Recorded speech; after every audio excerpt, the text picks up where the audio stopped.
Buenas tardes, mi nombre es Hermógenes Aguirre, yo soy el agente sucursal World Café. Tengo el agrado de darles la bienvenida a toda la gente que está presente, a los que nos acompañan vía streaming. Hoy tengo el agrado de presentar a dos grandes personas. Nuestro moderador, Federico Sánchez, arquitecto, conductor de televisión. Y tengo también el agrado de presentar a José Tomás Infante, un visionario que desde el año 2003 en Chile tomamos mejor cerveza. Así que a los dos les pido un gran aplauso y por favor disfruten.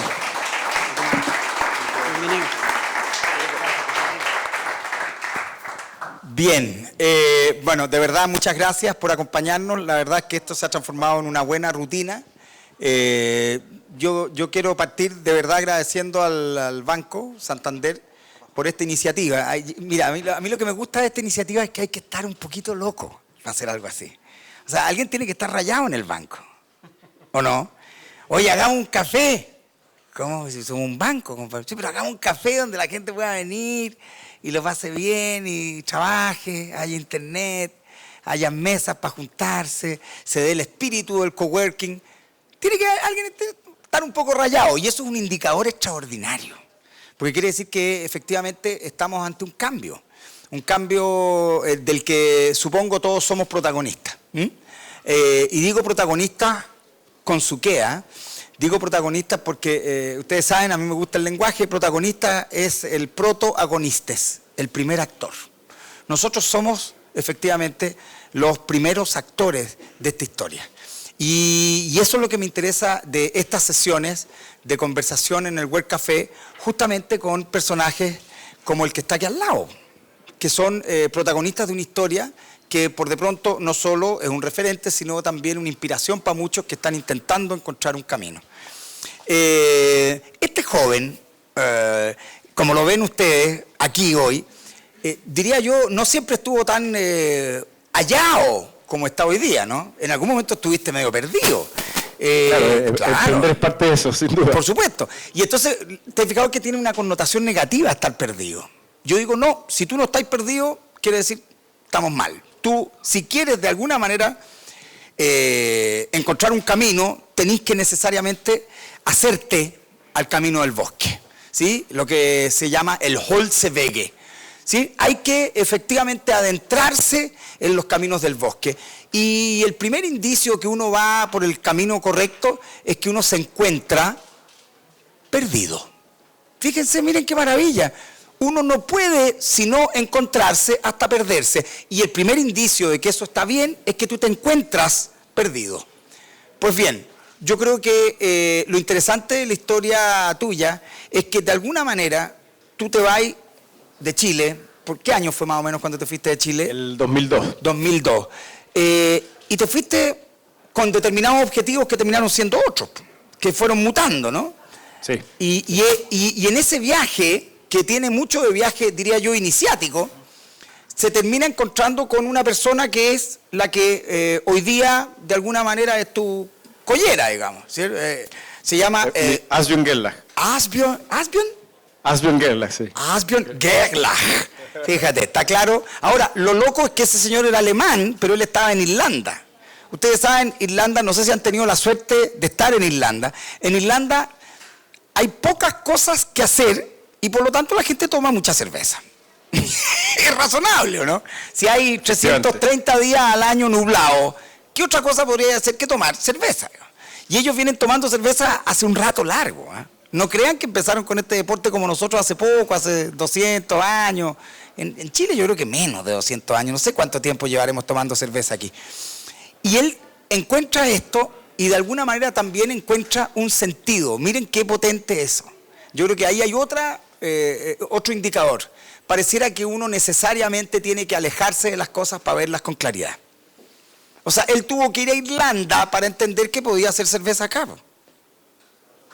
No deja de ser entretenido. Cuando uno siempre dice, no, mira, Chile. Sí, está bien, pero Chile hay que verlo. Y para verlo a veces hay que alejarse de él. Me parece que eso también es un indicador potente dentro de la historia de este joven que nos acompaña hoy día. Por lo tanto, yo lo que propongo es que partamos por escuchar esa historia de primera fuente con nuestro invitado de hoy. Perfecto. Distinguidísimo. Muchas gracias, Federico.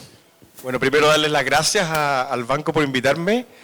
Nunca pensé que iba a estar en el Banco Santander y un cowork de ellos, pero también darles las gracias a la idea de Aceche en el fondo. Y feliz de contar un poquito la historia. Traté de ser relativamente mateo con lo que les voy a presentar porque me interesa mucho contarles un poquito cómo de a poco nos fuimos abriendo un pequeño espacio dentro de un mercado que es súper competitivo, de una forma bastante creativa y algunas veces un poco inusual, pero traté de graficarlo también para que dejara un pequeño mensaje que se puede en el fondo competir con grandes compañías que tienen muchos recursos y que saben mucho del negocio. José Tomás, una pregunta que yo quiero hacerte, que prefiero hacerla en realidad.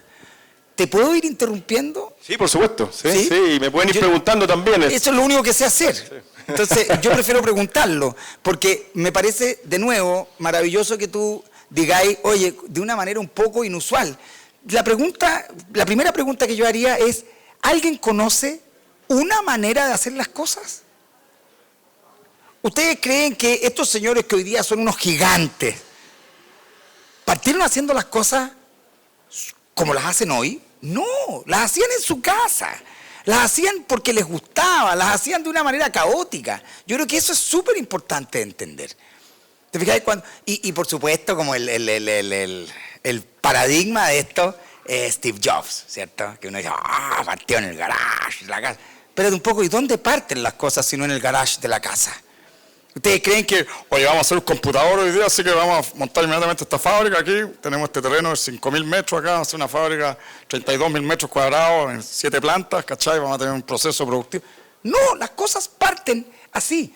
A mí lo que me interesa que comunicar, y sobre todo a partir de la experiencia de los emprendedores, es cómo efectivamente esa experiencia de emprendimiento tiene que ver, en principio, con asumir que el caos no es malo, es parte del camino. Perderse, hay que perderse. Mientras uno no se pierde, no se encuentra por de pronto perdido. Perdón, ¿no? Ahora sí que ya no interrumpo más.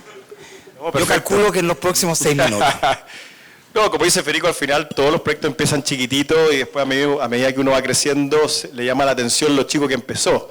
Y es parte un poco del inicio de cualquier emprendimiento y es parte del aprendizaje. Yo les quiero hacer una presentación que no es tan larga, me puse un poquito mateo para algunas diapositivas que espero que les den un buen mensaje. Voy a también hablar un poquito de varias cosas que nos hicimos muy bien y fuimos aprendiendo un poco en el camino y es parte un poco del emprendimiento. A la PPT le puse David contra Goliat porque un poquito lo que nos pasa hoy día, el mundo cervecero hoy día está súper concentrado, me imagino que han escuchado, bueno, está CCU que tiene cerca del, hoy día 70% del mercado, está AB InBev hoy día que es la cervecería más grande del mundo, que ha venido comprando muchas cervecerías en los últimos 6 años, el 2008 compró Budweiser, después el 2011 compró Corona, después del 2015 compró el grupo Sam Miller y hoy día se llama AB InBev y la filial de Cervecería Chile. Entonces son unos monstruos gigantescos que tienen muchos recursos, muchos canales de distribución y al final por eso le pongo David contra Goliat. Son 2 monstruos que es un duopolio y uno a poco tiene que irse haciendo un pequeño espacio en la góndola, en la preferencia del consumidor y es un trabajo que obviamente toma harto rato. Como todo los emprendimientos empieza con una historia que es bastante corta. Nosotros llegamos hoy día, vamos 13 años como desde que fundamos la compañía, el 2003. Pongo ahí un poquito a Irlanda. Como estaba Federico, bueno, Irlanda es un país bien particular. Son latinos, son muy parecidos a nosotros, tienen un clima muy malo y los tipos son muy buenos para tomar. No sé si tienen alguna idea cuánto consume Irlanda. Clima malo si uno quiere ir a la playa. Efectivamente, sí. Muy bueno si uno quiere tomar cerveza. Es la primera isla de las Islas Británicas, por lo tanto llueve, como decía Federico, como 339 días al día, esto es impresionante. Y los tipos son de un país muy alegre y toma mucho. ¿Tienen alguna idea cuánto consume Irlanda del Norte? ¿O Irlanda? 200 litros per cápita. Y nosotros hoy día, cuando nosotros empezamos el negocio, el chileno consumía 28 litros per cápita. Que es una matemática súper sencilla, es en el fondo la producción del país dividido por la población. Y eso te da, en el fondo, 28 cuando nosotros empezamos el 2003 y hoy día estamos en 45. O sea, el negocio, qué sé yo, casi se ha duplicado o casi duplicado en el fondo en 13, 14 años. Y más o menos la gente, los expertos dicen que es como 1 litro por año, lo quería ir aumentando. Eso que estáis diciendo es precioso también, porque fíjate, hay una cosa clave en esto. La cerveza es parte de un sistema patrimonial en Occidente, es parte de un sistema patrimonial en Europa. O sea, ojo, esto no es un simple negocio. Acuérdense que en el medioevo la gente tomaba cerveza fundamentalmente para no tomar agua sucia. Efectivamente. Sí. La gente tomaba vino y los niños, esto por favor que lo editen después, ¿cierto? Porque estamos saliendo por Facebook, así que lo editen. Los niños tomaban cerveza fundamentalmente y también vino, porque era una manera de asegurar que efectivamente los niños no iban a contraer infecciones que provenían de las aguas.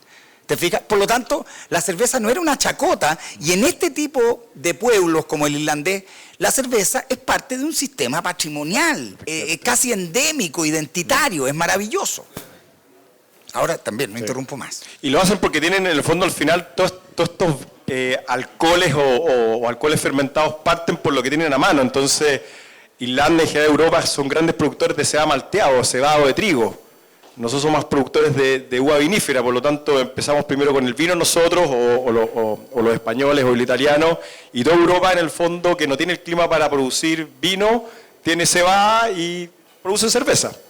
Entonces así un poco siempre empiezan estas culturas. Entonces Irlanda es súper cervecero.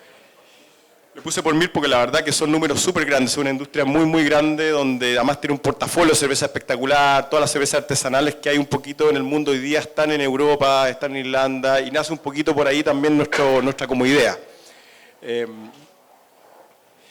Y después conozco a mi socio que después de que el hombre es alemán, después lo tuvimos que operar y ese es el señor Gerlach, ahí está en nuestra cervecería.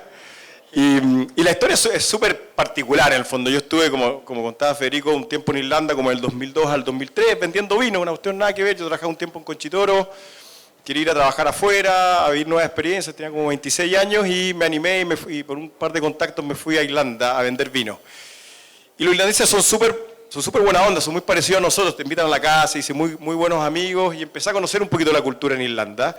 Y el típico pub, el fondo, el after hour y todo eso funciona muy bien allá. Y empecé a conocer toda una cultura de bares, de cerveza, y ahí un poco me empezó el bichito de la cerveza. Y encontré súper interesante que eran cervezas de nicho, en el fondo, cervezas que ellos lo llamaban craft, en el fondo la traducción como cerveza artesanal, que básicamente un poco lo mejor de la tecnología industrial con lo mejor del mundo artesanal. Ese eran como el concepto cervecero. Y eso después se muda, un poquito antes, a Estados Unidos, y en los años 80 nace una tendencia en California de cervecerías artesanales o cervecerías craft hoy día, que hoy día es una industria súper grande. Hoy día cerca del 20% de la categoría en Estados Unidos son cervezas artesanales. Entonces, algunas cervecerías son más grandes que el tamaño CCU.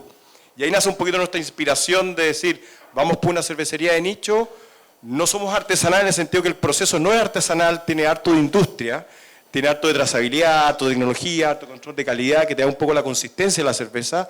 Preocupamos todo el concepto artesanal de los ingredientes 100% naturales. Son cervezas en el fondo donde la P de producto para nosotros es súper importante. El producto tiene que hablar por sí mismo. Y por lo tanto ahí el marketing es un poquito diferente, es parte de lo que les voy a ir contando.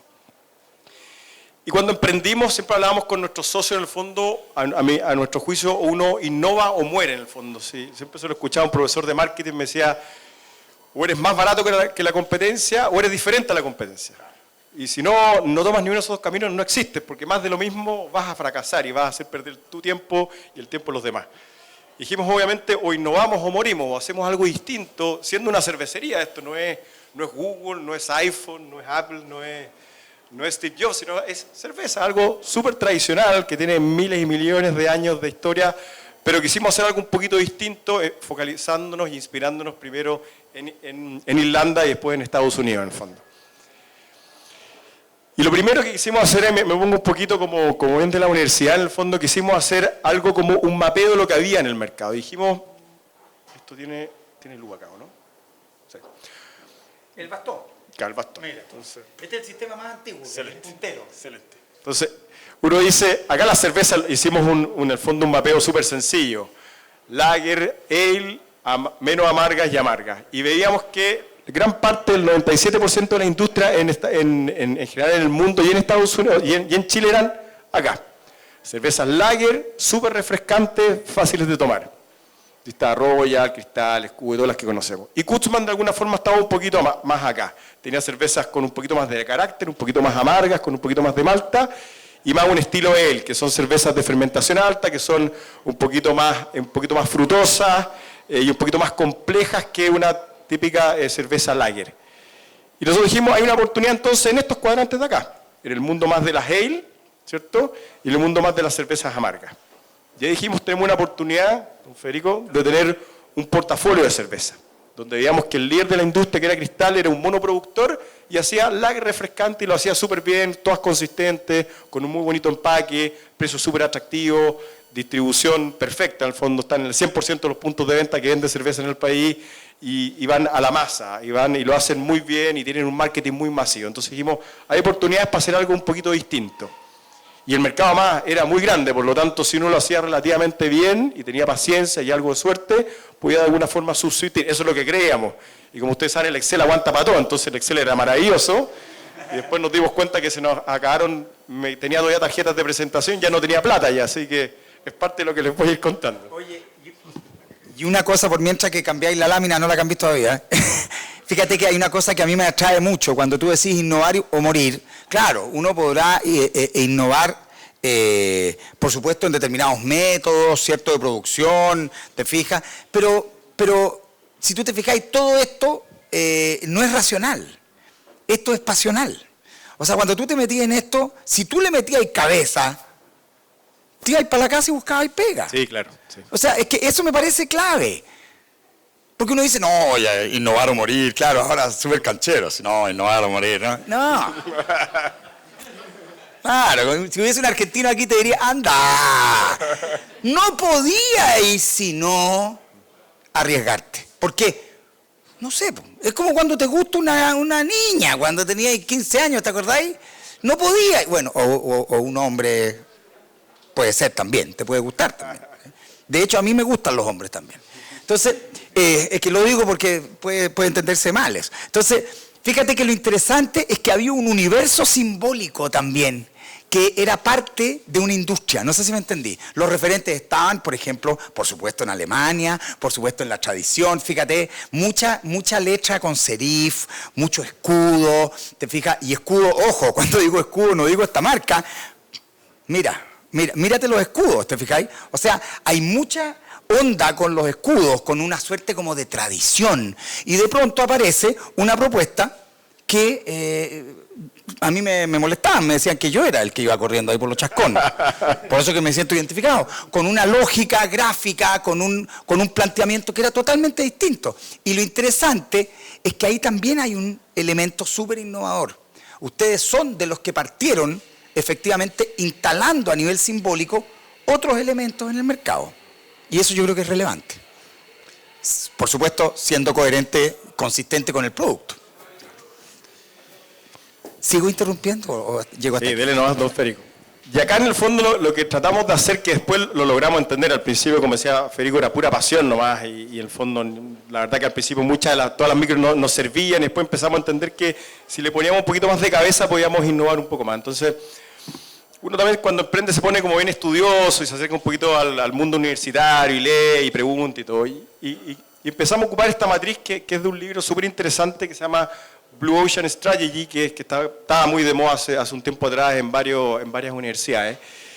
Y habla de una curva de valor que nos está súper sencilla. Te dice, te da dos focos. Te dice cómo yo me diferencio y qué preguntas tengo que hacerme para poder diferenciarme del resto de mi competencia y dónde pongo mis focos en reducir costos. Y si logro hacer esos dos grandes temas, puedo subsistir un poquito más. Y básicamente te dice, en diferenciación, te dice qué tienes que crear, qué factores que la industria no ha ofrecido nunca deberían ser creados, y después qué cosas tienes que aumentar. Y eso obviamente te da una curva de diferenciación. Y después te hace la pregunta, ¿qué cosas deberías reducir que la industria al fondo no valora? ¿Y qué cosas deberías definitivamente eliminar? Que obviamente tu consumidor en la industria tampoco valora. Y eso tiene un ahorro de costos, obviamente, súper importante. Hicimos un poco la tarea para la casa y dijimos, no sé si sé bien, en el fondo, ahí me salgo un poquito el cuadrado, en el fondo dijimos, ¿qué cosas vamos a aumentar? Dijimos, hoy día la industria, obviamente, es monoproductor, cervezas lager refrescante, como ya hablaba la media anterior. Tenemos que aumentar el portafolio de cerveza y nos inspiramos mucho también en la industria vitivinícola. Veíamos que la industria vitivinícola hablaba de cepas, hablaba de estilos o de variedades en el fondo de vino, y acá se habla de estilos cerveceros. Era como llegar a una industria donde la viña más grande solamente hiciera Cabernet Sauvignon, y tú decías, pero ¿por qué no hace otras cepas? ¿Por qué no produce otros vinos para otras ocasiones de consumo o para otros consumidores en el fondo? Dijimos, tenemos una oportunidad de aumentar el portafolio de cerveza. O sea, crear una cultura de la cerveza, que yo creo que ahí es clave eso. Crear una cultura en el consumo.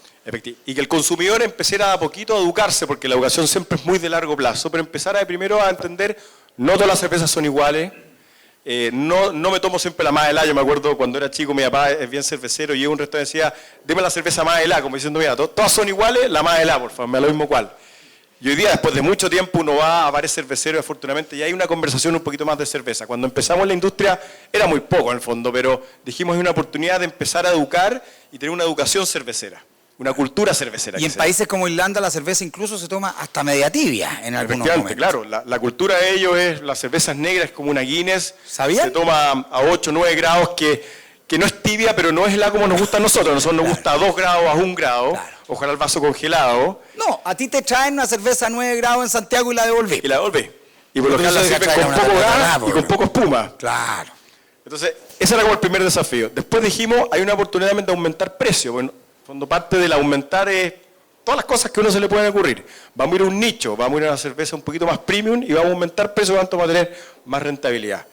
Tenemos que aumentar el trabajo en el punto de venta. Nos damos cuenta también que estos grandes conglomerados descuidan mucho los puntos de venta porque son monopolios. Los puntos de venta, los clientes, los botilleros, los locales, los bares, etcétera, etcétera. No digas eso, ¿ah? No digas eso, nos pueden estar escuchando. Hay una ley antimonopolio. Sí. No se puede. Y obviamente como grandes compañías, en el fondo el servicio es poco personalizado. Como saben que tienen el monopolio, si te gusta bien y si no te gusta también. Y ahí vimos que también puede haber una oportunidad de un tema de postventa, de logística. Y como buen pequeño, al final teníamos como 5 clientes y corríamos por los clientes. Entonces, esa parte fue la parte más fácil al principio del recuadro. Después dijimos, la P de producto es súper importante. ¿Qué cosas tenemos que crear? Dijimos, creemos cervezas complejas pero fáciles de tomar. O sea, cervezas con carácter, con sabor, con aroma, con un retrogusto un poco parecido a un buen vino, por decirlo de alguna forma, pero refrescante, que el atributo refrescancia o refrescante estuviera. Pues si uno sigue al extremo una cerveza muy alcohólica, que es casi como un jugo así, un suplemento alimenticio, te tomáis, no sé, 100 cc. Y vais a un bar y ni siquiera te termináis de tomar un chop de medio. Tenía que ser refrescante. Entonces el gas carbónico era importante, el retrogusto, que fuera en el fondo no fuera tan dulce, sino que fuera bien equilibrado entre el amargor del lúpulo y el dulzor de la cebada, y que fuera como bien equilibrada. Y al final era todo súper sencilla. Me dan ganas de tomar un segundo trago, sí o no. O me parece que es hostigante esta cerveza. Y pasamos por N procesos de la mejora de la receta, donde al principio era un poquito hostigante, otras veces era un poquito más amarga, y nos costó llegar con la receta y empezamos un poco con esta, que es la Golden nuestra, que es una pale ale hoy día, que en el fondo es como... La tapa amarilla. Que es la tapa... Anaranjada, amarilla. Efectivamente, y es el 60% de nuestra facturación, compite un poco con todas las pale ale del mercado, con las Toro Bayo, que lo hacen muy bien, con Austral Calafate, que son un poquito más dulzonas, color ámbar, fáciles de tomar y son relativamente refrescantes. Creamos también nuevas técnicas que les voy a contar un poquito todo el concepto craft en el fondo, desde incorporar algunas cervezas con madera, ocupar en el fondo un proceso de incorporar lúpulo en distintas etapas del proceso productivo, que era como bastante novedoso para lo que en ese momento estaba el 2003, 2004, y crear también distintas ocasiones de consumo. Y el concepto artesanal en Estados Unidos y acá básicamente es que tienes un potencial de mariaje con comida también. Y era, básicamente, de nuevo le robamos al mundo del vino. Pero un mariaje mucho más sencillo, en el fondo. Uno va a un bar cervecero y te comes una rica pizza con una buena cerveza lager, o te comes un rico sándwich o una hamburguesa. Son cosas que uno come todos los días y no tiene esa pretensión del vino. Y ahí creo que el vino ha equivocado un poquito la estrategia, creo que se ha ido un poquito a lo ciútico, ahora está volviendo y se alejó a mi juicio del consumidor y hoy día está volviendo a acercarse y a hacer un poquito más amigable su propuesta en empaque, en propuestas gastronómicas, para hablarle a la gente común y corriente en el fondo. Y creo que eso la cerveza lo tiene porque es mucho más masivo. La cerveza le habla a un consumidor de 25, 40 años, que un millennials, gente joven, gente entretenida, gente que maneja redes sociales y hay gente que lo pasa bien. Por lo tanto, la comunicación tiene que ser muy distinta y ahí también una comunicación auténtica. A nuestro juicio la desarrollamos desde el principio con muchísimo contenido. Veíamos que también las grandes cervecerías tenían estos estereotipos de consumidores, en el fondo, que todos tenían el mismo.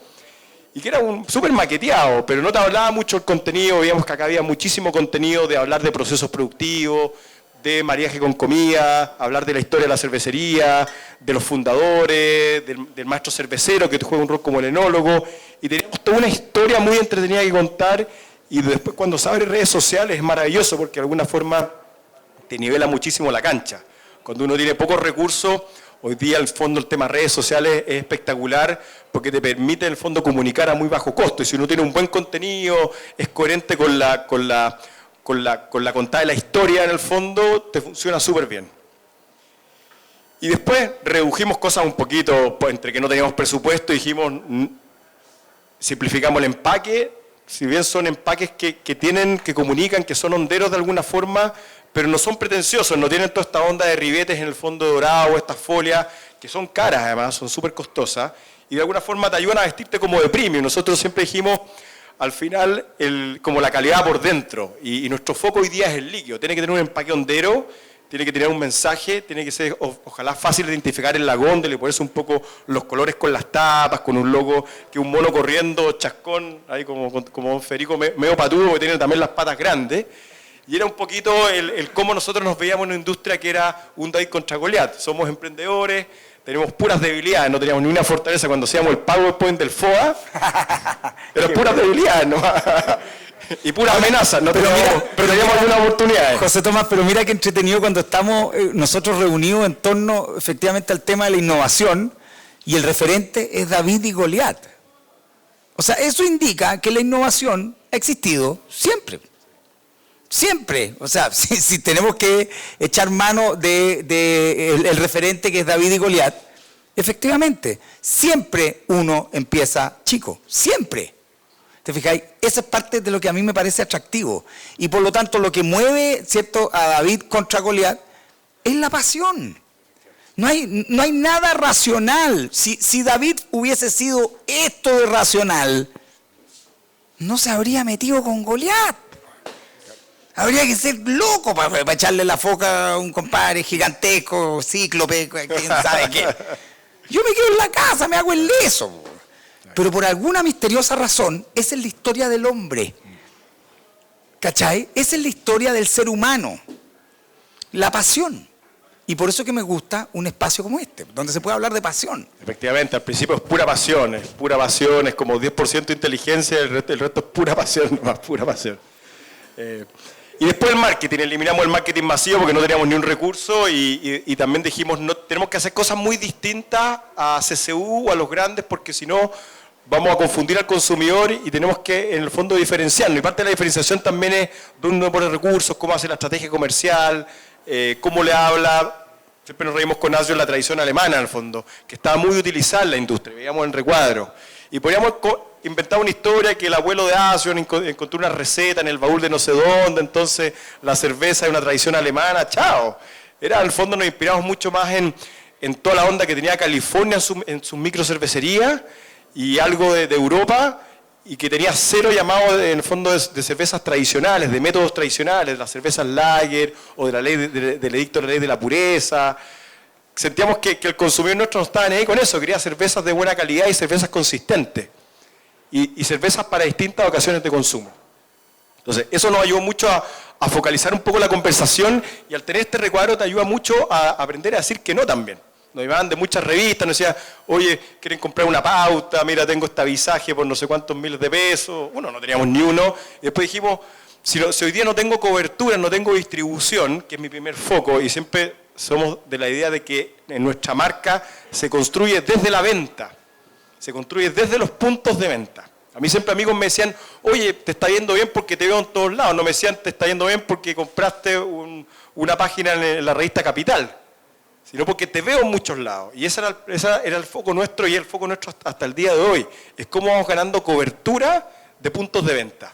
Y tenemos toda una estrategia de punto de venta y hoy día en el fondo nuestro marketing masivo son redes sociales y relaciones públicas. Tenemos una agencia para más dos cosas que nos ayudan, por ejemplo, en prensa o en PR, a estar constantemente un poquito en los diarios, pero para eso tenemos que tener todo un contenido de lanzamientos de cerveza y de novedades que a la prensa le gusta, porque si uno no hace muchas cosas imposibles salir. Entonces te va ayudando un poco, pero esa es la estrategia. Y después lo que hago un poco en la PPT, profundizo un poco lo que le estoy contando. En el fondo tengo el mismo recuadro de lager, que son livianas y fáciles de tomar, que nosotros tenemos en el fondo nuestra Pils, que es un poquito como la más masiva, entre comillas, y la Maibbock, la Pils no traje la Maibbock, que es una lager, pero una lager mucho más alcohólica, un poquito más caramelo, un poquito más comer, y el resto es ale principalmente, entre amargas, no amargas, y tiene todo un portafolio que trata de hacerse cargo a toda la oportunidad que hay de estilos cerveceros en el fondo en el mundo. Hoy día hay más de 150 estilos de cerveza a nivel mundial o 200, nosotros tenemos 6 etiquetas, entonces la oportunidad es infinita. Ahora, sí creemos que hay que ir muy de a poquito y no marear mucho al consumidor también, hay que tener foco también en la etiqueta, pues los recursos son súper limitados. Por ejemplo, nuestro foco hoy día es la Golden, ahí hacemos las coberturas, ahí hacemos las activaciones en retail, ahí hacemos las promociones, y el resto de las etiquetas un poco están en la góndola con algo de activación, pero muy poco. Pero la punta de lanza claramente es la Golden. ¿Qué creamos? Un poco lo que les contaba, portafolio de cerveza en el fondo para distintas ocasiones de consumo y en el fondo donde la industria era monoproductor. Y nosotros somos convencidos que hoy día el consumidor es un consumidor de portafolio, es un consumidor que no es tan leal a las marcas. Ese es como el marketing de los años 70, donde yo tomo Cristal toda mi vida en toda ocasión de consumo.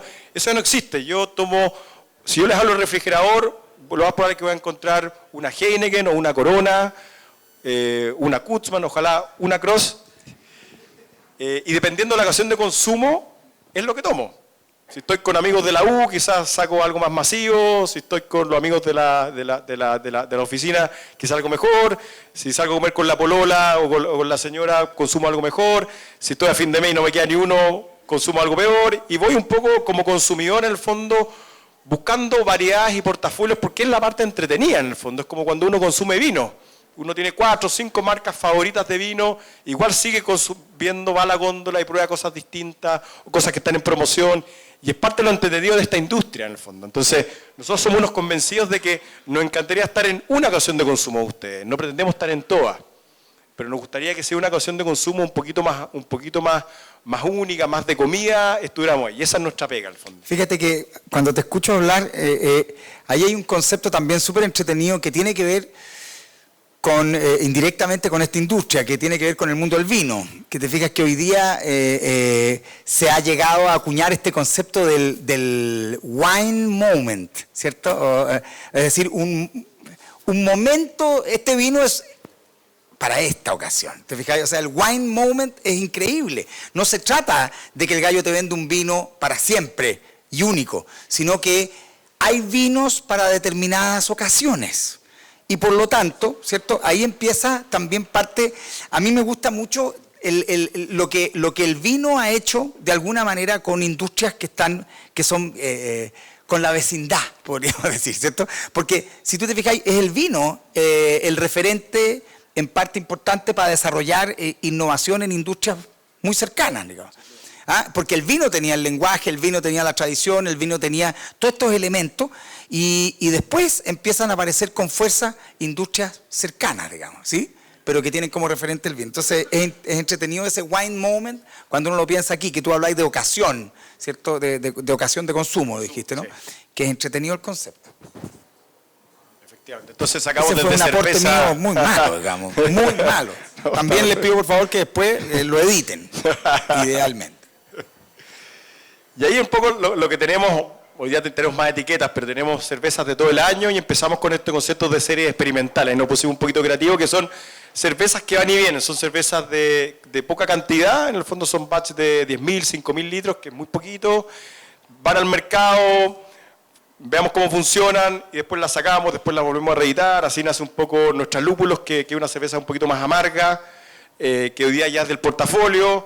Después está la 110 y te permite hacer planes pilotos a muy baja escala, con muy bajo riesgo y conocer un poquito más al consumidor. Y decir, mira, esto al consumidor le gustó, esto al consumidor no le gustó. Y es parte como del aprendizaje. Y te da toda esta novedad donde como eres pequeño puedes andar mucho más rápida que las compañías grandes y no necesitas un tremendo estudio de mercado para entender si la Cristal Red Ale va a funcionar. Chao, la sacamos nomás. Y si funciona bien y si no funciona, no funcionó nomás. Entonces, eso nos ha llevado mucho a generar novedad con los periodistas, hacerte un trabajo con los periodistas gastronómicos y empezar a llamar un poquito la atención de nuestros consumidores, primero de nuestros fans y después de la prensa. Y esto es un aprendizaje en el fondo constante. Sacamos, por ejemplo, unas cosas que creemos que nos cambió un poquito la compañía, es la Cross 5, que es una cerveza, no alcancé a traer en el fondo. Es una cerveza que... Esta es una historia que es súper real y es la verdad que es súper emocionante para nosotros. Nosotros llevamos 5 años en la industria, esto era el 2008. Y dijimos con Asbion, cumplimos 5 años, pasamos un poquito el Valle de la Muerte, todavía estábamos como en punto de equilibrio, así agarrándonos, estábamos recién empezando en números azules, y dijimos con Asbion, mira, pasamos los 5 años, todavía los pacos no nos llegan, así que hay que celebrar. Y somos cerveceros y tenemos que sacar una cerveza, saquemos una cerveza nueva. Y nos inspiramos mucho en el concepto del champán. Dijimos, el champán en ese momento, que era el 2008, es muy de celebración, tiene un empaque precioso, botella 750, una ocasión de consumo muy de celebración, muy de fin de año. Saquemos una cerveza distinta, diferente, con un empaque totalmente distinto a la industria cervecera. Y le robamos de nuevo una industria más, le robamos de nuevo algo más a la industria del vino. Y sacamos una cerveza, se llama Cross 5 porque cumplimos 5 años, que le incorporamos madera, le compramos chip de roble americano. Que es un proceso que en el fondo está muy incorporado en el vino, pero no es barriga, que es muy cara, y que te hace que sea, en el fondo, mucho más rápida sacar una cerveza al mercado con madera. Y le agarramos toda la complejidad de la madera, que funciona muy bien con cervezas bien alcohólicas, y a la gente le encantó. Hicimos una fiesta, me acuerdo, regalamos 200 botellas, y la gente al otro día nos empezó a llamar diciendo, oye, me gustaría esta cerveza para mi local. Es que hicimos 200 para regalar, para celebrar. Y después, bueno, hagamos un segundo batch y se los vendemos a nuestros clientes. Y después se quedó en el portafolio y hoy día es el 10% de nuestro volumen. Y una cerveza que vale 3.400 pesos en la góndola y que le encanta al cervecero porque es una cerveza que es bien robusta, tiene alto alcohol, tiene la complejidad de la madera. De nuevo, la ocasión de consumo un poquito distinto, quizás es más de aperitivo, algunas veces más de postre, más de regalo también. De nuevo, ¿cómo impacta eso en el sistema simbólico específico? Es decir, uno al final se refiere a las cosas fundamentalmente por los aspectos simbólicos. Eso tiene de suyo la celebración, el momento, la ocasión única y por lo tanto amerita efectivamente una Cross 5, digamos. ¿Me entiendes? Eso me gusta mucho el amerita ¿te fijáis? Entonces es muy entretenido cómo uno va aprendiendo de otras industrias. Yo creo que hay una cosa, perdona que me extienda un segundo más, pero yo creo que hay una cosa que es relevante. Cuando uno habla de innovación, ¿sí? O si se puede hablar de innovación, es fundamental entender que la innovación generalmente es exógena, es una variable exógena, es una variable que viene desde afuera de las industrias específicas, ¿sí? Eso es relevante. O sea, si uno lo ve en todos y cada uno de los casos, los procesos innovativos surgen fundamentalmente cuando alguien se decide, así como esta línea que me hicieron aquí, porque el otro día me movía mucho, entonces los tenía locos, me hicieron una línea aquí para... Los procesos innovativos surgen cuando alguien está dispuesto a cruzar la frontera. Cuando alguien está dispuesto a cruzar la frontera e ir en busca de insumos que son efectivamente exógenos, que están afuera del ámbito específico. Y eso ocurrió, por favor, en el mundo del arte, en el mundo, por de pronto, de la arquitectura, ¿cierto? Del diseño, ¿para qué decir? Y en todas las industrias, ¿cierto? O sea, el siglo XX es por excelencia un siglo, aun cuando ya sea el siglo pasado, es un siglo fundamentalmente innovativo por su capacidad, heredada, por supuesto, de la tradición de la revolución industrial en adelante, de cruzar los límites específicos de los ámbitos. o los límites de los ámbitos específicos, para decirlo mejor. ¿Te fijáis? Y ir en busca de insumos que no pertenecen a la cerveza. ¿Dónde busco esos insumos? Afuera. En otros, en el mundo del vino, en el mundo de la posmodernidad, de la transgresión, de la vanguardia, ¿te fijáis? O sea, ahí empieza. Y de pronto eso se transforma en un atributo específico cuando está bien trabajado. Es verdad, el libro que les contaba habla mucho de cómo uno copia en el fondo estrategias de industrias distintas. Y cuando son en el fondo de industrias distintas pasan a ser un poquito innovadoras en la industria que uno compite. Entonces es copiar ideas y tratar de en el fondo copiarlas bien. Y eso, bueno, eso nos ayudó muchísimo. La verdad que fue como antes y un después yo les diría que el 2008 esta cuestión empezó a pegar súper fuerte, veíamos que el consumidor era un consumidor. Hoy día el consumidor hoy día no sabe mucho de cerveza, pero hoy día sí tiene como la inquietud de probar cosas distintas. Y como un millennial que les contaba, en el fondo, es una persona que le gusta experimentar sabores, que le gusta comprar cosas y vivenciar experiencias en el fondo. Y al final estamos tratando de construir experiencias cerveceras. Gracias por citarme, ¿eh? Me sentí identificado con lo de los millennials. Yo soy un millennial un poquito. O sea, soy el más millennial de todos, estoy cerca de tener 1000 años. Entonces soy el más millennial de todos, está bien. Y acá, en su momento también empezamos queremos mucho como la estrategia colaborativa, al fondo. Y Alberto Montt es bien amigo nuestro. Eso está buenísimo. Cuando Alberto no era tan famoso, porque ahora está muy rockstar. Y el hombre nos ayudó con empaques de regalo, con algunas etiquetas, con algunas poleras. Oye, un capo. El hombre es un capo. Un capo. ¿Conocen el trabajo de Alberto Montt, entre paréntesis? ¿No? Gran ilustrador chileno, sí. Que, fíjate, gran ilustrador chileno que no solo se ha metido en industrias insospechadas. Ustedes saben, por ejemplo, que Alberto Montt diseñó una zapatilla para Puma. Cara de palo. Y fue un gran éxito la zapatilla que diseñó Alberto Montt para Puma. Es increíble. Sí, sí. Capo. Sí, un capo, la verdad que nos hizo muchas cosas súper entretenidas, también casi por la buena onda, porque éramos muy pequeños ahí, y él feliz porque en el fondo ponía todo su talento y nosotros más feliz todavía. Entonces nos hizo varios empaques, algunos empaques de regalo, cosas de ir cambiando un poquito como los paradigmas, en el fondo, que la cerveza no solamente refrescante, sino que tenía ocasiones de consumo y de alguna forma podías regalar una rica cerveza con un rico vaso para el Día del Padre, para, qué sé yo, te invitaban a comer, y eran cosas muy distintas en ese momento. Y eso nos ayudó muchísimo también a diferenciarnos del resto. Y después vienen las copias, hoy día hay muchas cervezas, por ejemplo, en Falabella, pero fue un poquito de los primeros y nos ayudó muchísimo a llamar la atención del consumidor y a como también tratar de desestabilizar un poquito la demanda, porque este negocio sigue siendo súper estacional. En el fondo, esta es una U, donde la guata la U es julio. O sea, invierno se toma poca cerveza, verano mucha cerveza, aunque nosotros igual tenemos un portafolio que tiene cervezas de invierno, y parte de nuestra estrategia también es lanzar cervezas de invierno en invierno para poder desestacionalizar un poquito la demanda y que no te caiga tanto la facturación, pero igual te cae súper fuerte en el fondo, porque todavía como consumidores tomamos cerveza para refrescarnos principalmente, y cuando hace más calor tomamos más cerveza, y cuando hace frío migramos un poquito a más a destilados, más a vino, y dejamos un poquito la cerveza de la vida, es parte. Lo que no deja de ser una paradoja fuertísima, porque la cerveza viene, la mayoría de la buena cerveza viene de climas muy fríos.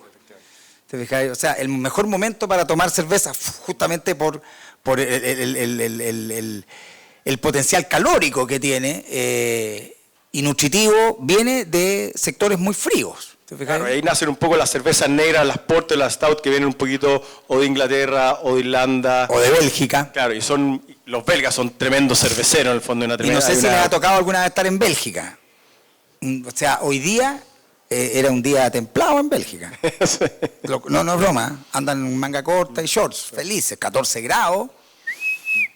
Felices, 14 grados y así más o menos nublado, un día extraordinario. Son grandes cerveceros. Piensen en ir a la playa. País maravilloso. Entonces un poco desde esa como necesidad en el fondo de o uno innova, muere, o se pone creativo, muere, nacen un poco todas estas ideas y copiar un poco de industrias distintas como para tratar de sobrevivir al principio. Y después resultaron buenas ideas, ahí sacamos, hasta el día de hoy las vendemos, son un pack de vasos en el fondo, típico concepto de Alberto Montt, en el fondo, el angelito y el diablo, y en fin, funciona súper bien y le da como una novedad a una industria cervecera que en su momento era muy formal. Este es un poquito más lúdico.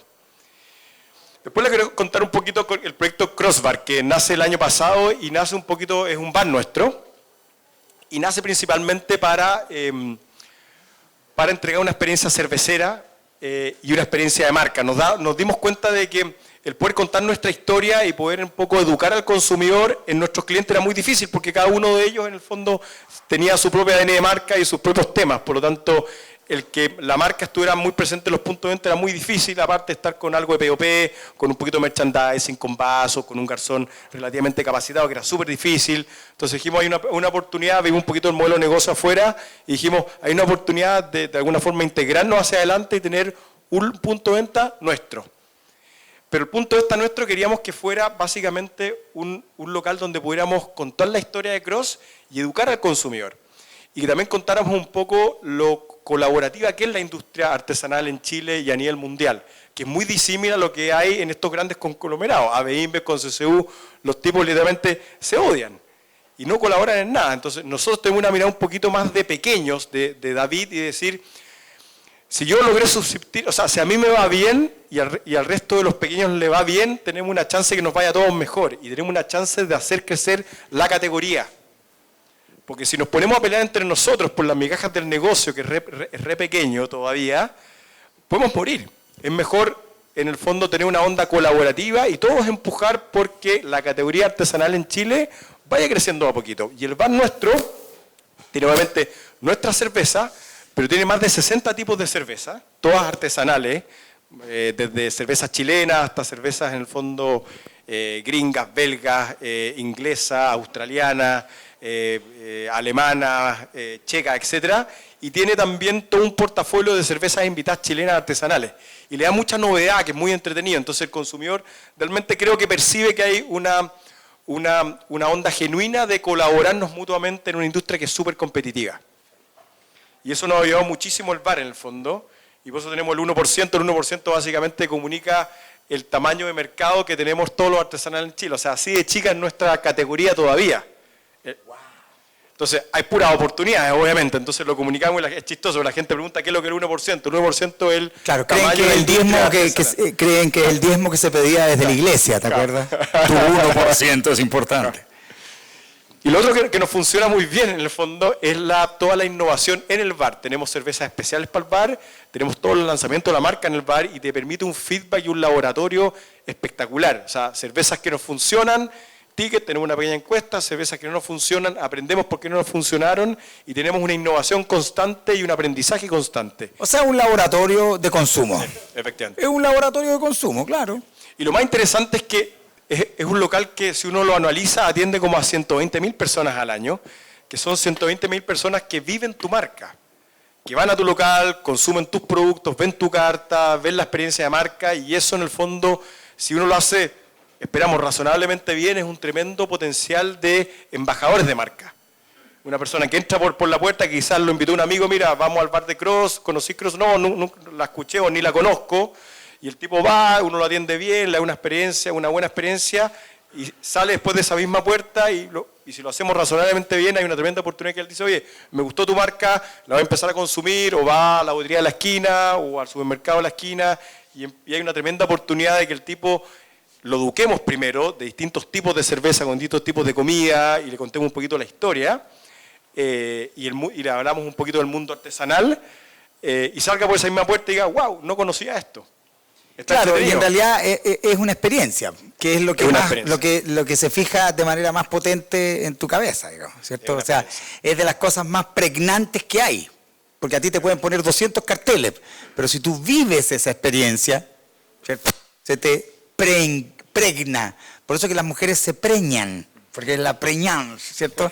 Se les pega. Tú sabes que por eso se llaman preñadas, porque es la pregnancia. Se les pegó este bicho en la guata. Pero claro, y ahí el gallo se afirma. Entre paréntesis, pasan cosas rarísimas cuando las mujeres esperan guagua. ¿Ustedes saben que el sistema defensivo de las mujeres se va al suelo cuando están esperando guagua? Es la única manera que el organismo no rechace la guagua. Claro, porque es un cuerpo extraño. Eso es pregnancia, la preñance de la imagen, ¿cierto? La llamada preñance, que en rigor la manera más efectiva, y eso es muy entretenido, eso es más antiguo que el hilo negro, la experiencia. Cómo tú efectivamente te haces parte de una marca, a través de la experiencia.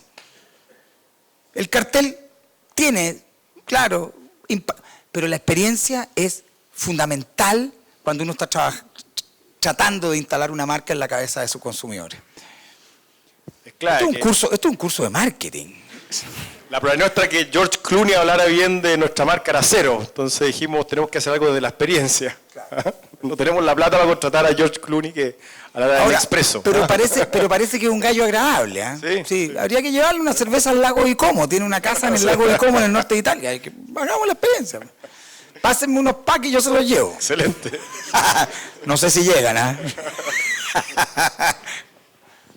Bueno, ahí más fotos, pues contamos un poquito, es parte un poco de lo que tratamos de hacer, de comida muy sencilla, tratamos de que el local sea muy hondero, tenga toda esta onda de las pizarras, con mucha novedad, con opciones, con garzones bien capacitados, que hablen de cerveza, que hablen de la industria cervecera, y que te acompañen en un viaje cervecero. O sea, si a usted le gustan las cervezas belgas, hay una categoría de cervezas belgas en el bar.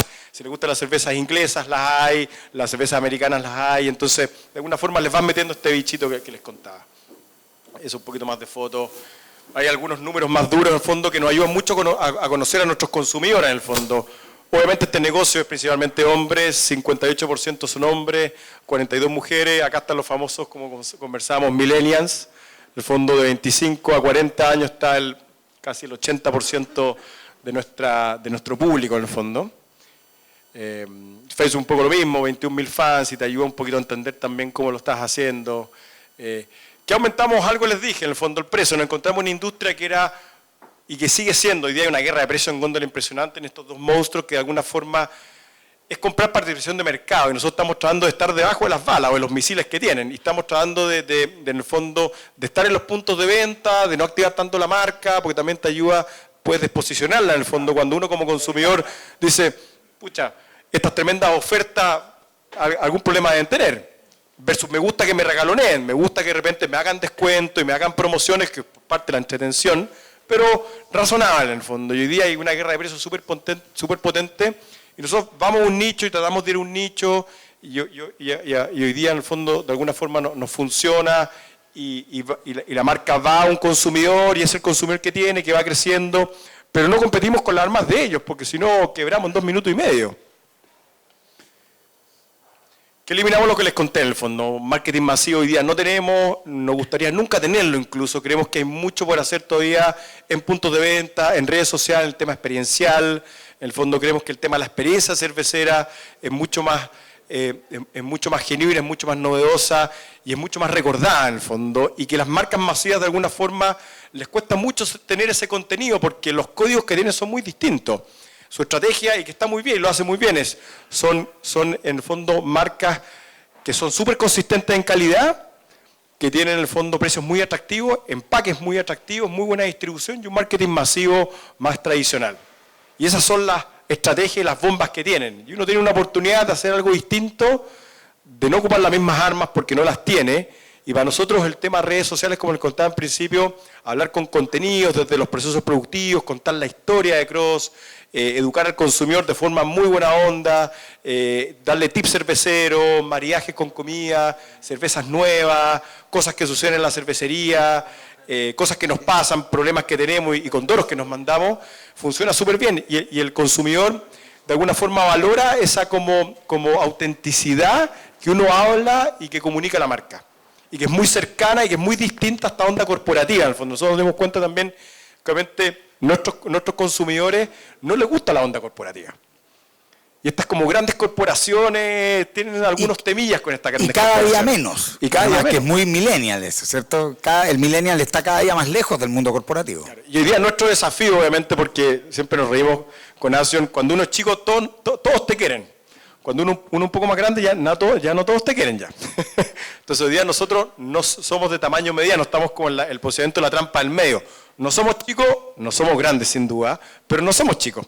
Entonces estamos tratando de que la marca en el fondo siga en el fondo siguiendo su ADN, que sea como muy auténtica con sus raíces, súper consistente en el fondo, de cómo empezó, que fue un emprendimiento, y da de ser súper consistentes cómo vamos creciendo, porque si perdemos esa consistencia, perdemos credibilidad y caemos un poco en esta trampa del medio que es súper riesgosa.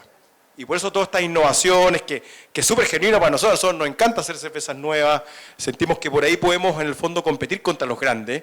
Contra los grandes creemos que podemos competir solamente con innovación y calidad. Y el resto no tenemos por dónde. Entonces ahí está el foco de nuestra compañía, en el fondo, cómo innovo, cómo cuido mi calidad y cómo sigo siendo consistente. Que es súper difícil, cuando uno crece en producción, se puede por supuesto, en el fondo el generar la consistencia es más complejo. Pero se puede y es clave para nosotros, y ahí está nuestro foco hoy día. Y ahí un poco lo que les contaba, en el fondo, tratamos de tener al final publicidad gratuita. Y eso es contando historias, lanzamiento de productos, por ejemplo. Hay contenido. Es contenido. Ahí está. Cuando nos asociamos con Conchitoro, estábamos un poquito temerosos porque Conchitoro es muy grande. Dijimos acá, de repente nuestros fans nos pueden un poco dar la espalda. Y lo que nos gustaba de Conchitoro, en el fondo, es que es una marca que es muy grande, pero que tiene vinos muy masivos, pero tiene vinos muy, en el fondo, muy premium. Y ahí hicimos una cuestión súper entretenida con Marcelo Papa, que está en la foto arriba, que uno de los enólogos, en el fondo, como más importantes de Conchitoro, que ve la línea, en el fondo, Marqués de Casa Concha hacia arriba. Marcelo Parra. Marcelo Papa. Ah, Papa. Y que el tipo es un crack. Es como para hacer vodka. No vino. Perdón, el gallo es un gallo simpatiquísimo, más que sabe muchísimo. Y nos empezó a meter en todo el mundo de la madera. De cómo funciona la madera en los vinos, cómo funciona la madera en la cerveza. Nosotros no teníamos tanto aprendizaje en madera. Y sacamos una cerveza con él que se llama Grand Cru, que se llama Cross Grand Cru, que es una cerveza como de 9 grados, que tiene barrica y que tiene como 6 meses de guarda. Y la moderamos en distintos tipos de barrica y funcionó súper bien. Que tiene menos gas. Tiene un poquito menos carbónico, claro. Es más de postres, más dulzona, es más alcohólica. Y nos funcionó súper bien en el fondo. Y tratamos de que nuestros fans dijeran, mira, si bien nos asociamos con un monstruo, esa asociación es positiva para la marca, claro, y para ustedes también, o para todos nosotros. Y ahí en el fondo salimos jugando muy bien y hasta el día de hoy hacemos cosas con ellos. Y en el fondo hemos aprendido muchísimo de todo el tema madera con ellos. Después y tenemos toda una serie de roles del maestro cervecero, desde los fundadores, del lanzamiento de productos. Y tratamos de contar un poquito la historia completa que hoy día la industria o las grandes marcas les cuesta hacer, porque las grandes marcas como que de alguna forma no tienen fundadores, no tienen maestros cerveceros, son grandes corporaciones como que no tienen dueño de alguna forma. Y yo creo que al consumidor le gusta esta cercanía, le gusta saber quién está detrás de la marca, cuán involucrados están, y por ahí va un poco nuestra estrategia y nuestra historia en el fondo, o cómo contamos la historia. Es un poquito más de redes sociales para no latearlo en el fondo. ¿Y qué redujimos? Lo que les conté en el fondo. Empaques muy sencillos. Esto a nosotros tenemos muy buena onda con Kutzmann, de hecho, pero lo pongo un poco como ejemplo Cristal, que tiene todos estos ribetes y todos estos premium, que nos parece súper bien, pero sentíamos que nuestro consumidor sentía que valoraba más la calidad del producto más que el empaque. El empaque es súper importante, por supuesto, pero pensábamos que no teníamos que como sobreinvertir en empaque. Ese era como el desafío. Eso, chicos.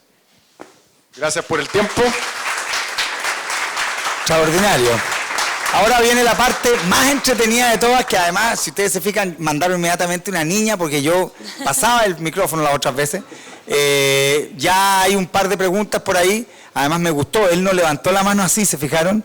Él levantó la mano así. Buenísima, ¿ah? Buenísima, ya. Adelante, por favor. Mi nombre es Guillermo y te quiero hacer una consulta. Lo que pasa es que, para uno que está partiendo en esto, el escenario nuestro ahora es distinto al que tú tenías en tu tiempo, porque tú competías con Cristal, y en la góndola había Cristal, y el que tenía un poco más de lucas quizá Corona, por ahí. Si yo quisiera ponerme cerveza en la góndola, hoy tengo una infinidad de marcas, entonces a esta altura uno siente que mi competidor no es la Cristal ni la Heineken, ni siquiera tú, sino que son probablemente muchos de los que estamos acá alrededor. Entonces, ¿qué consejo nos trae a nosotros que estamos en otro escenario, distinto al que tú te tuviste cuando partiste?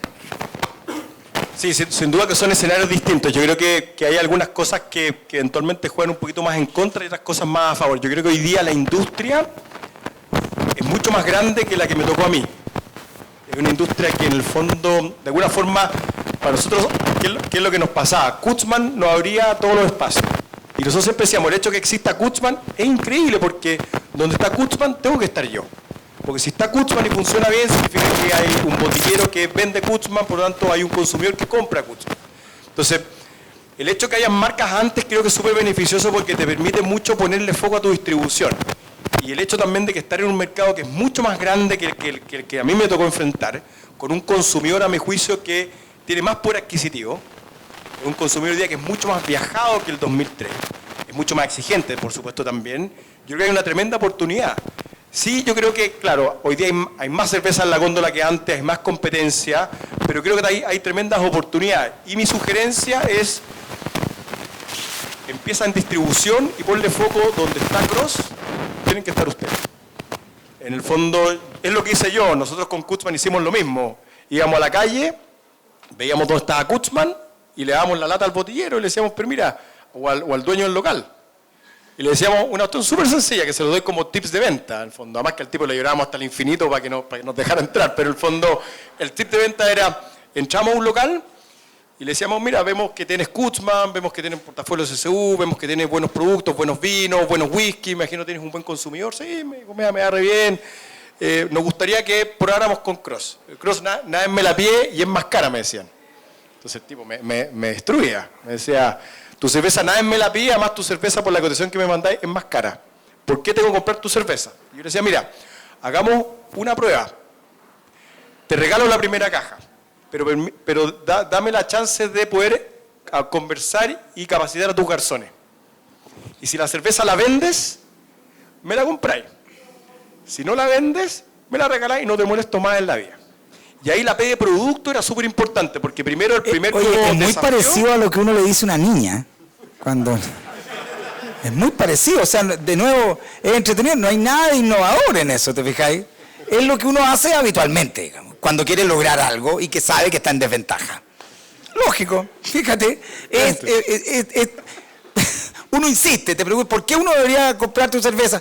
Y él no le contestó, ¿se fijaron? Mira, hagamos una cosa, yo te regalo el primer pack, pero le preguntó, ¿por qué tengo que comprar tu cerveza? No le contestó eso.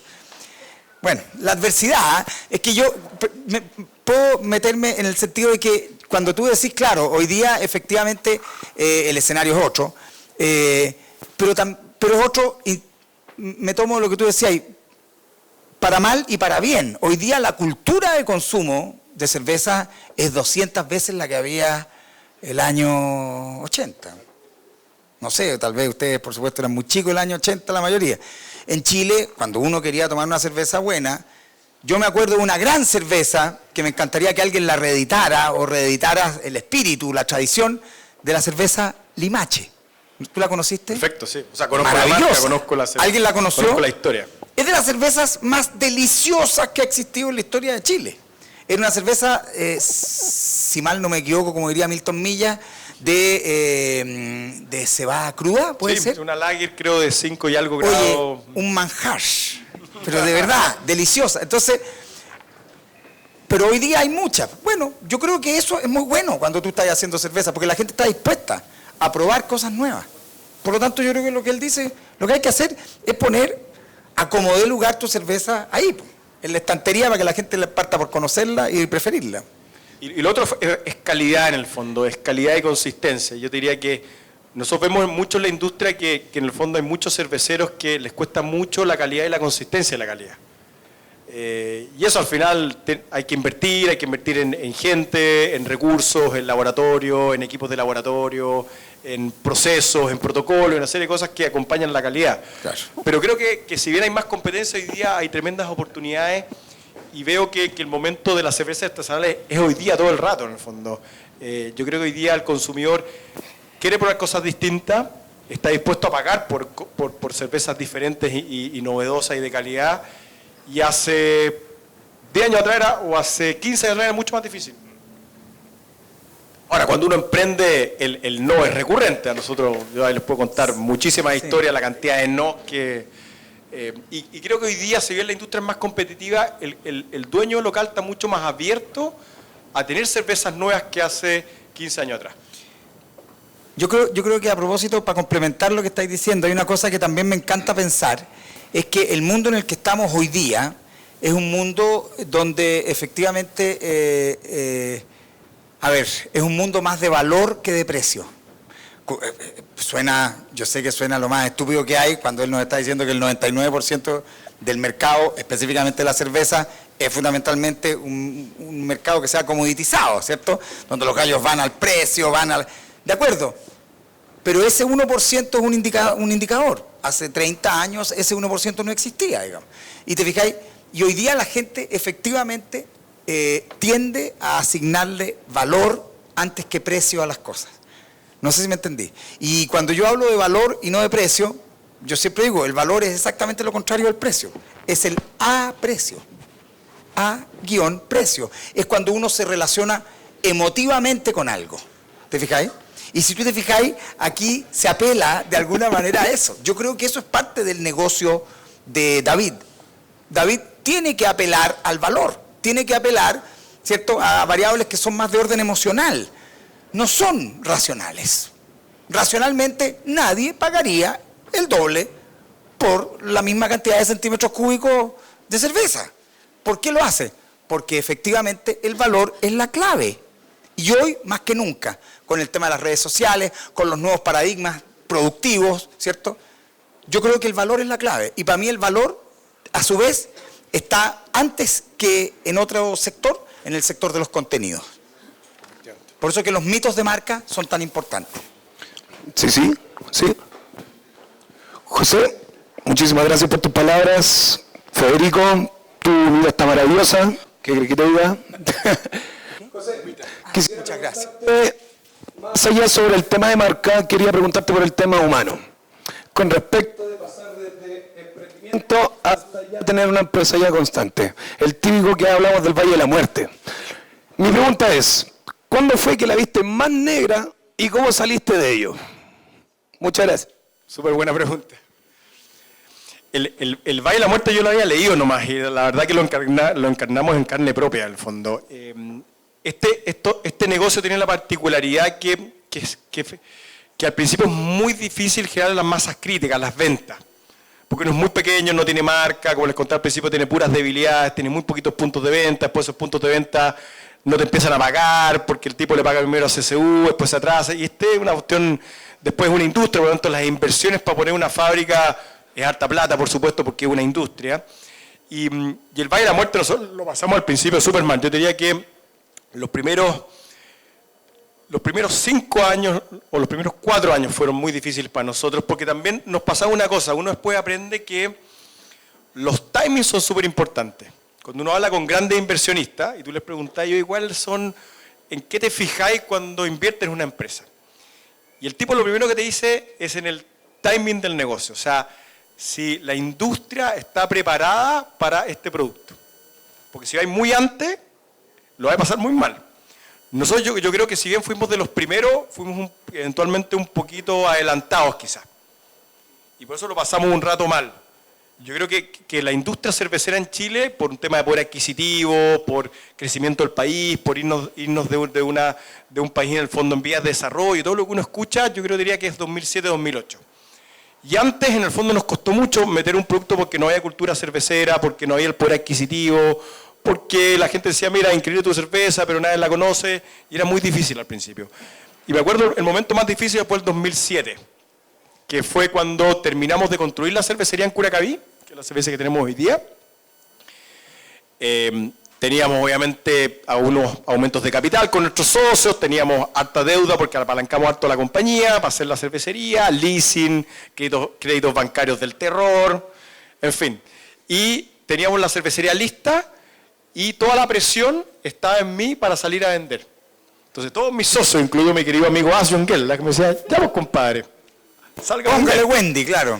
Y estábamos con números rojos, obviamente, y el crecimiento era muy lento, o sea, crecíamos todos los años, pero era lento.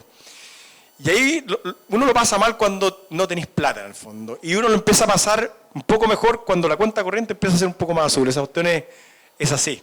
Entonces diría que el 2007 nos encontrábamos que teníamos clientes, no teníamos mucha distribución, estábamos empezando a entrar en el supermercado, los tipos te pagaban a 90 días, te cobran Rappi, margen, que no ganáis ni uno con los supermercados. Habían hecho todas las inversiones. Estáis con una mochila gigantesca y con una presión de socio y de inversionista así, ya pues juegue, no que su Excel era tan maravilloso, y los Excel aguantan todo. Diría que ahí yo lo pasé personalmente muy mal porque a mí me tocaba ver todo el negocio completo menos producción. Y eso era de acuerdo con mi socio y creemos que hicimos muy buena dupla en el fondo porque Asion se encargaba de todo el tema operacional, productivo y yo me encargaba de todo el resto de las áreas. Por lo tanto, todas las finanzas las veía yo, las cuentas corrientes, los llamados de los bancos, los llamados de los proveedores. Y ese momento fue súper difícil. Y después cuando logramos la distribución con Conchitoro, que fue al final de ese año, en diciembre del 2007 empezamos a ser distribuidos por Conchitoro, ahí empezamos a ver que los números eran un poquito mejores y empezamos a ver que el tener un gran distribuidor que se hiciera cargo de todos los canales y que tu foco fuera producir cervezas de calidad, ojalá de forma consistente, y construir tu marca, la mitad de la pega, delegáis la mitad de la pega en el fondo, la pega comercial. Pero tu trabajo era con el distribuidor, porque al final también aprendimos que el vendedor no va a vender la cerveza por ti, tú tienes que venderla por él.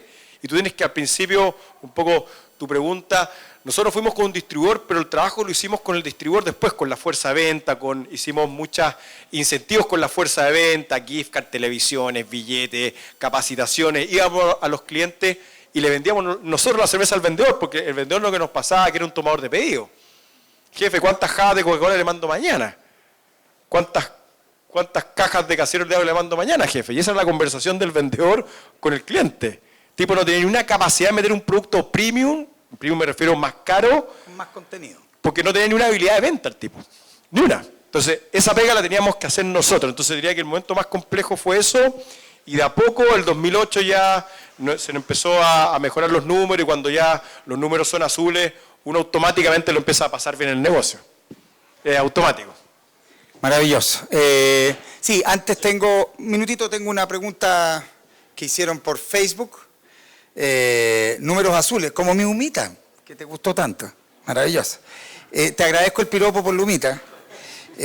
No sé si quieres que haga algún desarrollo, alguna respuesta respecto a la humita, dónde encontrarla, cómo fue la experiencia. No sé, algo. ¿No? Ok. En eso quedamos entonces. Entonces, la pregunta... Te pasaste. Ya. A ver, una pregunta por Facebook. A ver, ¿qué acciones tomaron para transmitir la cultura de la empresa a su personal empleado? Esta es una pregunta que hace José Miguel Segovia. Súper buena pregunta. Póngale. El tema recursos humanos es súper complejo, súper complejo. Y hemos aprendido muchísimo de eso. Les diría que cuando uno emprende en el fondo al principio, comete algunos errores, uno al principio no sabe ser jefe porque es como trata de ser amigo de su gente. Y es como toda la buena onda y echémosle para adelante, somos una gran familia, que está muy bien, que uno sigue teniendo todos esos valores en el fondo.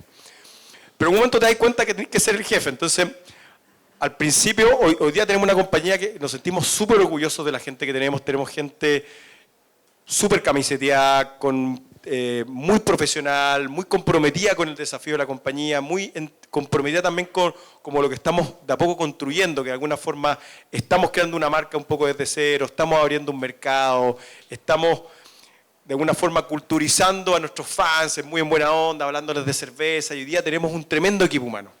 Pero para llevar a ese equipo humano nos costó muchísimo. Es que esa es la pregunta. ¿Cómo? ¿Qué hicieron con esa gente que trabaja con ustedes para que haga ese esfuerzo, digamos? Lo primero, lamentablemente, te diría que como el 80% ya no existe ya. Wow. Y lo que nos pasaba, en el fondo, Federico, esto es poco político, pero lo que te pasa al principio es que uno tiene los procesos de selección no existen, de reclutamiento. Y si yo les pudiera dar un consejo, y hoy día tenemos procesos mucho más, no sofisticados, pero un proceso de reclutamiento, porque no nos podemos equivocar. Y nos pasaba al principio, yo siempre me reía con eso y le decía, mira, nosotros estamos en Curacaví, en el Camino al Toro, que es un caminito de interior en el fondo. Y es un pueblito Curacaví, chiquitito en el fondo, tenemos muy buena relación con la gente allá y al final cualquier persona que pasaba en bicicleta terminaba poniendo botellas en la línea. El protocolo era cero. Nos falta gente, casi un compadre lo agarramos de la bici, pueden poner botellas. Salían al camino a esperar a alguien que pasara en bicicleta. Era un desastre porque el tipo no estaba preparado, no estaba ahí con la compañía. Entonces aprendimos en el fondo de forma muy dura porque tuvimos que echar gente y nos desilusionamos mucho también. en que el proceso de selección es súper importante. Es contratar gente que tenga el talento, pero contratar gente que esté un poco con tu sueño, con esa pasión.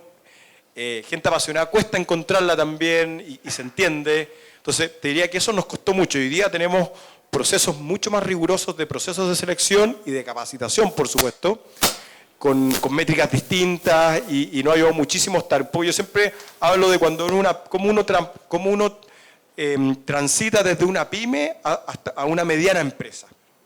Es muy fácil decirlo, pero lo más difícil es cómo uno pone un equipo humano potente detrás de tu compañía. Y eso cuesta mucho. No sé si respondí la pregunta. Al menos se intentó. ¿Sí? No sé, perfecto. Usted tenía una pregunta. Mi pregunta va por el tema de todo lo que ustedes han hecho como marca, como cómo acercarse a los consumidores. Por ejemplo, ya tienen el tema del tour a la cervecería, que maravilloso. Excelente. Surgió el tema del Crossbar Bellavista, que le ha ido súper bien. Y que me puedas hablar un poco cómo nacen esas ideas. También están lanzando y ya han trabajado con el Beer Truck de Sí, Cross. excelente. Y también leyendo un poco sobre lo que es la marca y para dónde van encaminado el tema de la distribución personalizada a la gente. Yo, Juanita, doña casa, quiero 3 cervezas, si me las pueden traer. ¿Cómo nace eso? ¿Nace de ti? ¿Nace de un equipo de trabajo? ¿El área de marketing? ¿Para dónde van con eso? Con esas ideas que son muy Perfecto. innovadoras. Sale un poco de estudiar sale el equipo primero, no de mí, sale un poco del equipo humano que tenemos, pero sale mucho un poco de estudiar. Una de las cosas que aprendimos cómo uno tiene como benchmark en industria, en el fondo. O sea, cómo uno tiene como empresas que uno admira. Y lo que nos pasa a nosotros es que admiramos mucha cervecería estadounidense, en el fondo, y la seguimos en todas sus redes sociales, sus páginas web, qué es lo que hacen. Me gusta mucho leer, por ejemplo, las entrevistas de los fundadores y qué es lo que dicen, cómo construyen su compañía, dónde se fijan. Y un poco toda la inspiración viene, diría honestamente, de Estados Unidos. Nos sentimos que es un mercado súper competitivo, los tipos lo hacen muy bien, y todos estos conceptos como tener un bar cervecero en tu cervecería o en nuestro caso en Bellavista, el tema de los tours, el tema del beer truck, nace un poco de allá. Y lo que tratamos de hacer humildemente es implementarlo lo mejor que podemos en el fondo. Entonces, vemos también que un poco la tendencia, un poco tu pregunta también de canales de distribución, nuestro desafío hoy día, que un poco también respondiendo cuán difícil es el mercado, nuestro foco hoy día no es crecer más lento en supermercado que en el resto de los canales, porque sabemos que el supermercado es un canal que uno necesita, ojalá que no hay nadie de retail acá, uno lo necesita porque te da volumen de venta y te da exposición de marca, te da góndola en el fondo y te da la accesibilidad de tu producto, que es súper bueno. O sea, antes costaba mucho encontrar Cross, hoy día creemos que cuesta un poco menos en el fondo. Pero el canal retail es súper complicado y es súper poco rentable. Entonces, nuestro foco hoy día como compañía es cómo yo potencio canales más rentables para Cross. ¿Y cuáles son esos canales? Los canales que puedo llegar más directo a mi consumidor con menos intermediarios. Un ejemplo es Crossbar, por ejemplo, que somos nosotros mismos. Y no hay intermediario y es maravilloso, porque te permite más estar muy en sintonía con tu consumidor. Otro es el despacho a domicilio. Otro estamos con un despacho a domicilio que es una mirada entre amigos de la marca que llegan directo y se les despacha a su casa y otros pasan por la web. Y eso nos ha ayudado mucho a tener canales de distribución mucho más rentables. Pero la inspiración viene un poco desde afuera y viene también hoy día del equipo humano que tenemos, que es gente súper apasionada, que le encanta la marca, que sabe que estamos un poco, un David contra Goliat que también tiene un tema apasionado, que es complejo, que es súper competitivo, pero que es entretenido en el fondo. Pero gran parte de las ideas vienen de afuera y del equipo humano nuestro. Bien, tenemos la última. ¿Se apagó, parece esto? Aló. ¿Aló? Sí. Se acabó. Esta es la última pregunta. Preséntese. Muy interesante la exposición, la verdad que he tomado varias ideas madres de la exposición sobre los conceptos importantes como consistencia, mantener el time, cosas muy fundamentales. A mí algo que me llama mucho la atención, yo acá con Rodrigo, que somos socios, nosotros queremos formar una empresa en verdad para trabajar en comunidad con todos ustedes, ser socios de ustedes. Me gusta mucho esa idea de generar una comunidad como cervezas artesanales. Precisamente yo también he analizado los números, efectivamente vamos creciendo con el tiempo y eso está aumentando, ese 1%, es decir, 1% 99, sí, pero antes no existía. Es un 1% de una cantidad brutal de plata que se maneja al año en la industria cervecera y por lo tanto eso, a medida que va pasando el tiempo, va aumentando y eso va a desencadenar en que todos seamos más grandes. Por lo tanto, yo creo en esa sinergia que debería existir entre toda la gente de la industria. Mi pregunta fundamental es, tú hablaste de un concepto que yo lo encontré muy interesante, que era cómo crear cultura cervecera en la gente, que es cómo generar ese concepto de que la gente se incentive por el consumo de cerveza artesanal, cómo darle esa innovación, esa idea distinta, eso que va un poco más allá de consumir cualquier cerveza por barata que sea. Mi pregunta va por el lado de cómo o cuáles son tus planes para generar, dentro de un modo grupal, generar una concientización en la masa del consumidor chileno para que vaya a consumir el producto. Eso. Bien, gracias. Una pregunta estilo Fernando Paulsen. Larga. No, pero muy bien. Nosotros también opinamos un poco lo mismo, en el fondo. Creemos que si todos, de alguna forma, todos somos competencia, nadie es tan naive en el fondo. Todos somos competencia, pero creemos que tenemos un bien común, todos los cerveceros pequeños. Es cómo hacemos crecer la categoría donde estamos insertos, ¿cierto? Y si nos dedicamos a pelear entre nosotros, creo que es un despropósito, porque nos peleamos un poquito por las migajas, por decirlo así, o por lo pequeño que es la industria para nosotros, o lo pequeño es la categoría. Entonces creemos que el desafío es trabajar un poquito más colaborativamente. Y si mostramos que somos una industria más colaborativa, creemos que también vamos a llamar más la atención del consumidor, que el consumidor va a preferir cervezas más artesanales, porque si bien son competencias, hay una onda entre ellos. Y por eso tenemos varias ideas como en el fondo, me imagino la pregunta es cómo uno logra que la categoría crezca, ¿cierto? Y cómo uno logra que el consumo per cápita de cervezas artesanales vaya creciendo en el tiempo, ¿cierto? Creemos que primero los pilares de esta cómo uno crea categoría creemos que es la educación al consumidor, la calidad y la innovación. Creemos que son esos tres pilares en el fondo. Y si esos tres pilares lo hacemos razonablemente bien, creemos que el consumidor va a decir diciendo, wow, acá hay algo entretenido, hay calidad, hay variedad, hay innovación, si bien cuesta más caro que una cerveza industrial, pero es para cierta ocasión de consumo, lo que les contaba al principio de la presentación. Entonces, para nosotros el primero, ¿cómo educo al consumidor? Al principio lo hacíamos a través del garzón en el fondo, a través del trade que se llama, a través del punto de venta, cosa que ese consumidor, que somos todos nosotros, se enfrentara primero ojalá con una carta de cerveza. Y probamos muchas ideas del vino. Nos dimos cuenta que el vino en los años 80 era tinto y blanco, ¿cierto? Y hoy día uno tiene cartas de vino, súper sofisticadas, por valle, por cepa, por origen, qué sé yo. Y uno la puede distribuir un poco como quiera. Pero el hecho de que hayan cartas de vino te comunica que hay variedad y calidad de vino. Y te comunica que la categoría es entretenida. Entonces, wow, acá no es tinto blanco, acá hay algo más. El mercado es más complejo. Claro, es más complejo, o sea, es entretenido. Y a mí, yo soy me encanta el vino también. Y me encanta, lo que me gusta de la industria es que tiene mucha más variedad y mucha innovación también. Entonces, lo primero que empezamos a trabajar con los puntos de venta eran las cartas de cerveza.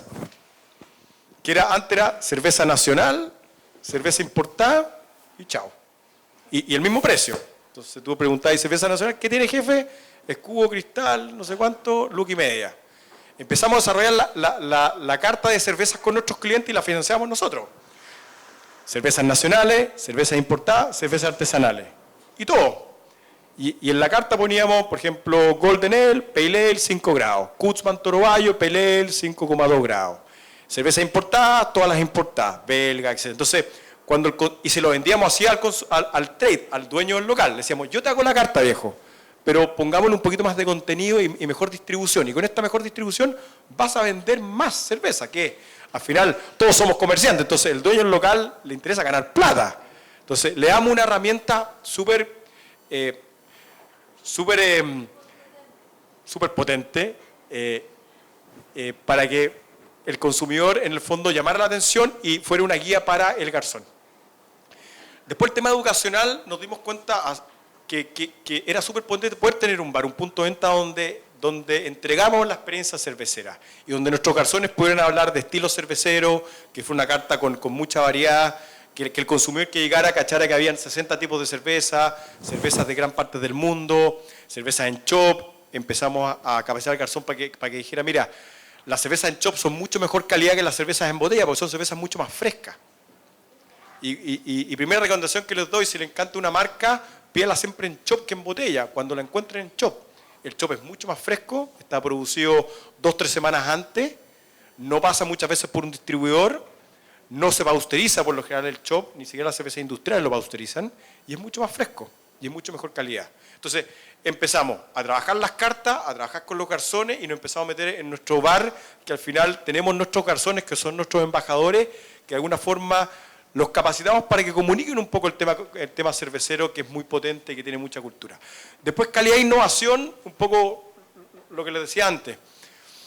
El que se meta a esta industria, yo creo que hoy día o tiene buena calidad o muere nomás, porque hoy día el consumidor ya en el fondo sabe mucho más de cerveza. Entonces tiene la capacidad de decir, mira, esta cerveza está ácida, esta cerveza tiene poco gas carbónico, esta cerveza está desvanecida, esta cerveza está achichada, esta cerveza no tiene espuma. Hace 10 años atrás nos las perdonaban todos, nosotros también nos mandábamos hartos chascarros y tirábamos cerveza al mercado que eran súper mediocres y pasaba piola, como se dicen. Pero hoy día el consumidor, afortunadamente, es mucho más exigente. Entonces, calidad e innovación. Y innovación es cervezas nuevas, metodologías nuevas, en el fondo. Hoy día hay más de 300 estilos cerveceros, por lo tanto, hay mucha oportunidad para hacer cervezas nuevas.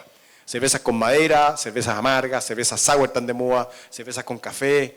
Entonces, el mundillo está súper abierto. Y diría que esos son los 3 pilares y la onda colaborativa. Y con esto termino. Parte de la industria es hacer cervezas colaborativas. Nosotros, por eso traje CAF. CAF es una cervecería chiquitita que está en Temuco y son productores de lúpulo.